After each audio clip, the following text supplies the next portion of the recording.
कभी सोचा है कि कुछ कहानियां हमें इतना क्यों डराती हैं? आज हम एक ऐसी ही डरावनी और रहस्यमयी हिंदी कहानी बरसात की वो काली रात की परतों को खोलने वाले हैं। चलिए मिलकर समझते हैं कि आखिर इस कहानी में ऐसा क्या है जो इसे इतना खौफनाक बना देता है। कहानी का असली डर, पता है, इसी एक लाइन में छिपा है। ये सिर्फ एक चेतावनी नहीं है, बल्कि एक अनसुलझा रहस्य है। आखिर उस रास्ते में ऐसा क्या था कि लोग गांव तक पहुंच ही नहीं पाते थे? आइए इस राज से पर्दा उठाते हैं। तो कहानी की शुरुआत होती है एक बिल्कुल सामान्य सी शांत शाम से, लेकिन ये शांति असल में आने वाले तूफान से पहले की खामोशी है। जरा आंखों के सामने एक तस्वीर बनाइए। उत्तर प्रदेश का एक छोटा सा गांव है। शाम के 7 बजे हैं, बाहर मूसलाधार बारिश हो रही है और गोपी चाचा की चाय की दुकान पर कुछ बुजुर्ग लोग बैठे हुए हैं। माहौल तो आरामदायक है, पर बाहर का अंधेरा कुछ और ही इशारा कर रहा है। और बस यहीं पर सोहन काका से कहा जाता है कि वो अपना कोई डरावना अनुभव सुनाए, और यहीं से हमारी कहानी का मंच तैयार होता है। तो अब कहानी हमें सीधे उस रात में वापस ले जाती है जहां से इस पूरे डर की शुरुआत हुई थी। और हाँ, सोहन काका जो सुना रहे हैं वो कोई मनगढ़ंत किस्सा नहीं है, बल्कि एक सच्ची घटना है जो उनके साथ आज से 35 साल पहले घटी थी। उस वक्त वो शहर के एक अस्पताल में देर रात की शिफ्ट में काम किया करते थे। माहौल एकदम बदल जाता है। सोचिए, आधी रात का समय है, बस स्टैंड पूरी तरह से सुनसान, और सोहन काका बस से उतरते हैं। उनके साथ सिर्फ एक और सवारी उतरती है, एक बिल्कुल अनजान रहस्यमयी औरत। और यहीं से कहानी का सबसे बड़ा सवाल खड़ा होता है। आखिर ये औरत थी कौन? इतनी रात को इस सुनसान जगह पर वो कर क्या रही थी? उसका बर्ताव शुरू से ही कुछ अजीब और परेशान करने वाला था। यहीं से ना वो जो टेंशन है वो बिल्ड होनी शुरू होती है। एक तरफ है सोहन काका जो अंधेरे जंगल के रास्ते से डरे हुए हैं, और होना भी चाहिए। तो दूसरी तरफ वो औरत है जो अजीब तरह से शांत और बिल्कुल निडर है। यही फर्क डर को और गहरा बना देता है। तो अब सफर उस हिस्से में पहुंचता है जहां माहौल और भी ज्यादा डरावना हो जाता है और खतरे के निशान एकदम साफ दिखने लगते हैं। जब सोहन काका हिम्मत करके उस औरत से पूछते हैं कि वो गांव में क्या करने आई है, तो उसका जवाब रोंगटे खड़े कर देता है।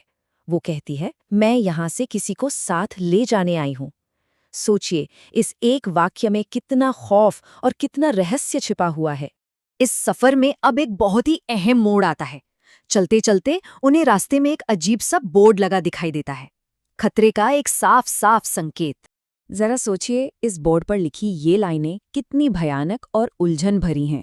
अगर आ गए हो तो लौटकर मर जाना, और अगर जा रहे हो तो वापस मत आना। ये तो एक ऐसी पहेली है जिसका कोई मतलब ही नहीं निकल रहा। फिर भी वो औरत इसे नजरअंदाज करके आगे बढ़ने को कहती है। अब डर सिर्फ दिखने वाली चीज नहीं रह जाता, अब वो सुनाई भी देने लगता है। जंगल की आम आवाजों के बीच कुछ अजीब और डरावनी आवाजें घुलने लगती हैं। किसी औरत के रोने की आवाज, और फिर एक पायल की छनक। अब कहानी उस मोड़ पर आ चुकी है जहां पर्दा उठता है और असली खौफ अपना चेहरा दिखाता है। और अचानक घबराहट का एक पल आता है। सोहन काका पीछे मुड़कर देखते हैं तो पाते हैं कि वो औरत गायब हो चुकी है। अब वो अकेले हैं, लेकिन वो अजीब आवाजें और करीब आती जा रही हैं। यहीं से कहानी की रफ्तार बहुत तेज हो जाती है। सोहन काका का डर तब हद से बढ़ जाता है जब उन्हें एहसास होता है कि कोई शरीर नहीं है, सिर्फ वो आवाजें हैं जो उनका पीछा कर रही हैं।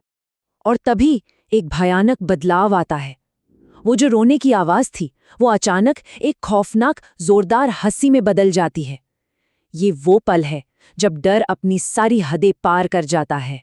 और फिर आता है डर का वो सबसे ऊंचा पॉइंट, कहानी का सबसे चौंकाने वाला खुलासा।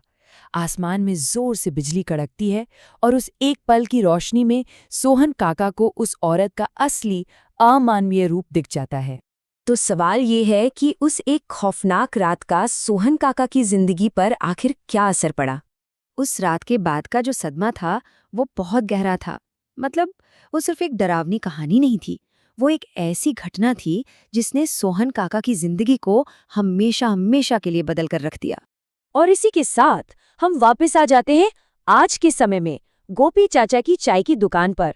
सोहन काका की कहानी खत्म हो चुकी है और वहां बैठे सभी लोग एकदम खामोश हैं। कहानी का असर इतना गहरा जो है। और आखिर में ये कहानी हमें एक ऐसे सवाल के साथ छोड़ जाती है जो शायद सबसे डरावना है। क्या वो औरत सच में कोई आत्मा थी, या फिर सोहन काका के डर का कोई वहम? उस रात जंगल में असल में हुआ क्या था? इसका जवाब शायद हमेशा एक रहस्य ही रहेगा।